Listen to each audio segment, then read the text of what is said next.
This is Optimal Relationships Daily, episode 246, 10 Ways to Practice Compassion by Annika Martins with goodlifezen.com. And I'm your host, Joss Marie. Good Monday to ya. I hope you had a nice weekend. We actually got 3 to 5 inches of snow up here in the UP where we live. So our son Talon bundled up and helped his cousins make a snowman. And hey, it may very well be his last chance, so he took full advantage.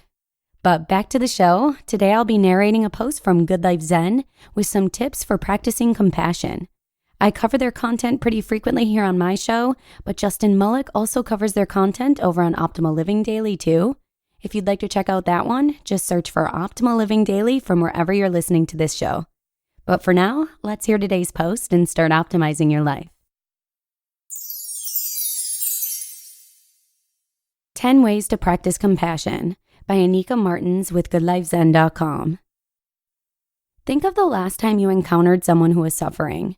Maybe they were coping with physical pain, financial struggles, or the emotional weight of a divorce or the death of a loved one. Would you define your response to them as compassionate? Now think of the last time someone inconvenienced you.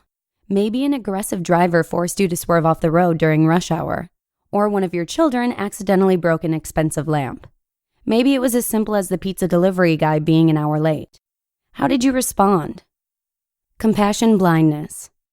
Most of us live with mental blinders that prevent us from seeing the many opportunities for kindness we encounter every day. We respond to life's challenges from a position of irritation and defensiveness instead of realizing that every moment offers us a chance to be gentle instead of sharp, thoughtful instead of insensitive. The best way to remove these defensive blinders and make compassion an automatic response in every situation is to consciously practice incorporating it into our everyday lives. Compassion becomes active when it is worked like a muscle.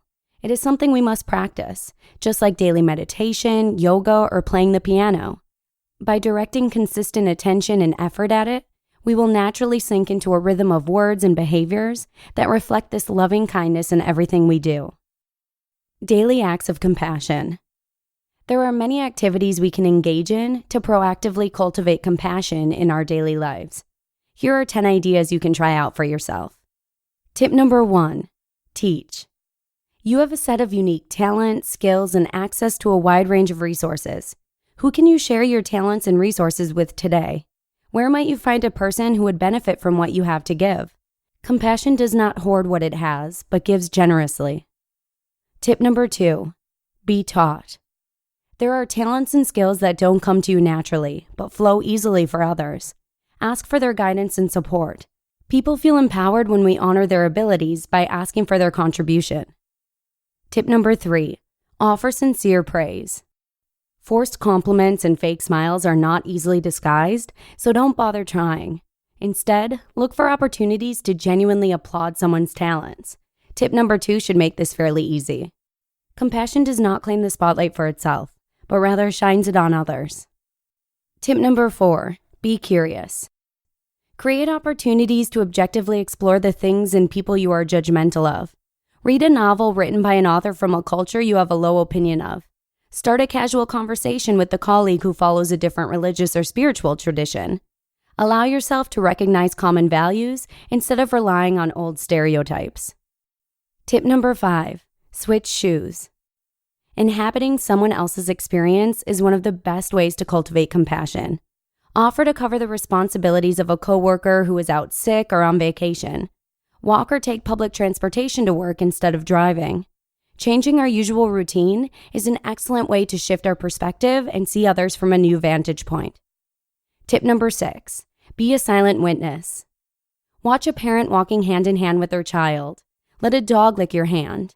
Close your eyes and feel the wind or rain or snow on your face. Silently witness the many expressions of love happening all around you. Compassion and love are one and the same. Tip number 7, create stillness. Meditation quiets the stream of mental chatter, which often includes a fair bit of judgment of ourselves and others, that diminishes our ability to fully connect with the present moment. True presence allows us to see beyond external layers of difference and identify the core oneness we share with everyone else on this planet. When you recognize the interconnectedness of everything, compassion flows naturally. Tip number 8, turn it inward. Although extending compassion to others should be a daily practice, showing that same kindness to ourselves is also vital. Are you holding on to past regrets? Have you ever done or said something that you are deeply ashamed of? Ask yourself, who would I be without this regret or shame? Each day, practice forgiving yourself, whether silently, out loud, or maybe in front of a mirror. Cultivate a space of calm acceptance of all things. Tip number 9, seek out those in need. One of the quickest ways to cultivate a sense of loving kindness is to seek out opportunities to interact with those in need. Volunteer at an animal shelter. Spend time visiting patients in a hospital. Many hospitals have programs that facilitate this. Work in a soup kitchen for an afternoon.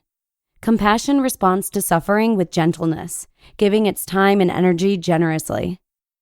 Tip number 10, pause. They say hindsight is 20/20. It is often easy for us to admit that we used unkind words or behaved aggressively after we've reflected on our actions. Don't wait until afterwards to pause and reflect. When you have to write a difficult email, challenge a colleague, or complain to the restaurant manager about poor service, pause and consider the other person's position. Could they just be having a really rough day? Is it possible for you to communicate your concerns with kindness instead of aggressiveness? Pause and let the compassionate answer come through. A note on pity versus compassion. Some might say that regularly engaging with those who are suffering, as suggested in number 9, will become an enormous emotional drain. Yes, if your interactions arise from a feeling of pity for others, you may very likely feel pained by these encounters. In fact, all of these tips could have a negative impact on both you and the recipient if the primary driver of your behavior is a feeling of pity. Pity creates distance. It positions one person as superior, as far above the other. Compassion recognizes the sameness between all people, animals, and the earth. Compassion connects, whereas pity separates. Cultivating compassion for yourself and everything you encounter will create a life of ease and harmony. Sounds like a good life to me. You just listened to the post titled 10 Ways to Practice Compassion by Annika Martins with goodlifezen.com. Thank you so much for listening. What a great way to kick off a Monday. But given it's Monday, I'm going to go ahead and keep this outro nice and short for you. Have a wonderful rest of your day, and I'll see you again tomorrow with a post from Dr. Diana Kirshner, where your optimal life awaits. Hello, Life Optimizer. This is Justin Malik, creator and producer of this podcast, but also Optimal Living Daily, the show where I read to you from even more blogs covering finance, productivity, minimalism, personal development, and more from incredible bloggers like Derek Sivers, Zen Habits, Mark and Angel, The Minimalists, and all the ones you hear on this show too. So if you enjoyed today's episode and like taking amazing blogs on the go, come on over to Optimal Living Daily and subscribe to that one too. And together, we'll start optimizing your life. You've been listening to Optimal Living Daily. Be sure to hit the subscribe button to stay up to date on each new episode and head to oldpodcast.com. That's OLDpodcast.com for a free gift as well as more actionable tips and resources to help you maximize your potential. Thanks for joining us, and remember, your optimal life awaits.